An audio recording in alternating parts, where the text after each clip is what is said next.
Hi everyone! So ayan, another cake topper editing tutorial ulit tayo ngayon. So ang design ng gagawin natin is basketball. Ito yung pinapagawa ng ating client. So sa Canva pa rin po tayo. Let's just open Canva. Then magda-download tayo ng Jordan na design. Ayan. Then upload natin dito sa Canva. Kapag na-upload na natin siya, punta tayo sa upload. Tapos, insert natin yung image. Yan. So, eto na yung logo ng Jordan. Then, punta tayo sa elements. Search natin yung basketball.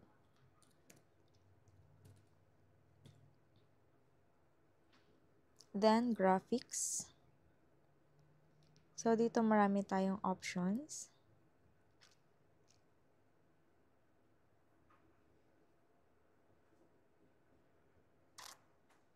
Ayan. So, position lang natin siya.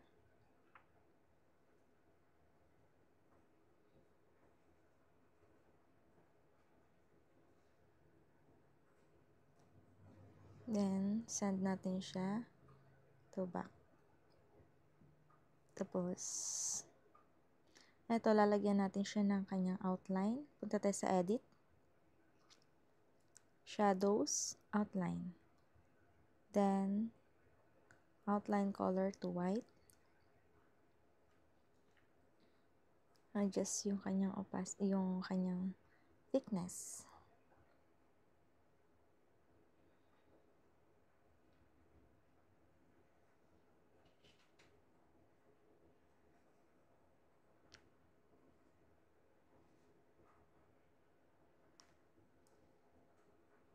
Ayan. Tapos, mag-add tayo ng text. Heading. Happy birthday. Happy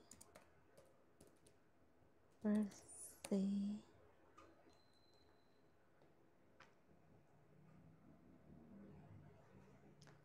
Font.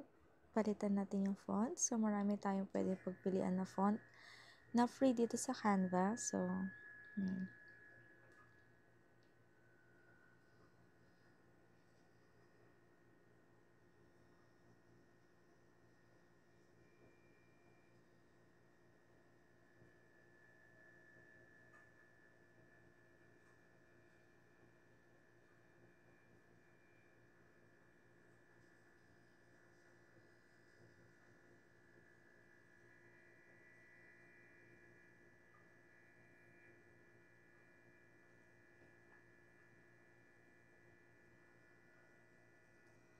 tapos yung effects niya,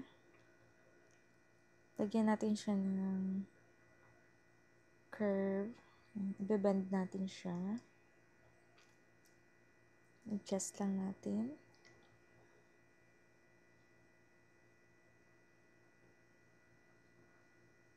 Then,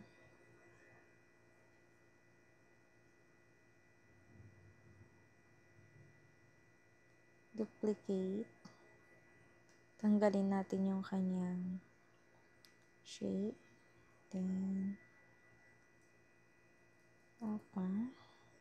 lagyan natin na outline.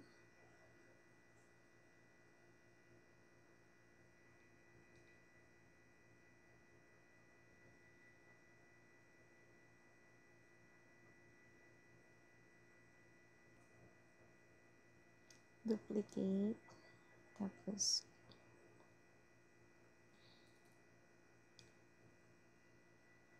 curve AC.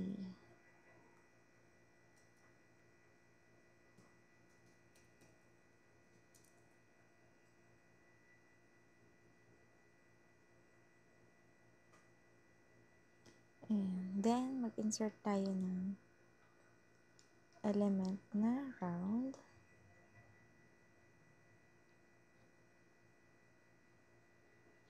Ito yung magsisilbing cutting guide. Color, set to white. Tapos, position natin siya to back. Then, dun sa line, stroke weight, yan, is nasa 4.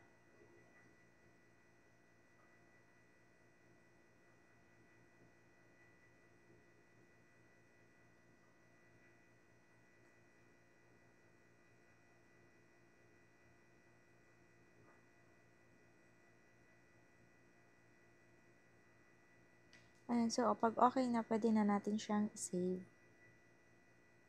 Download. Page 1. Page 1. Page 1 kasi ako nag-edit yan. Then, download. So, ayan, tapos na ang ating cake topper na gawa dito sa Canva.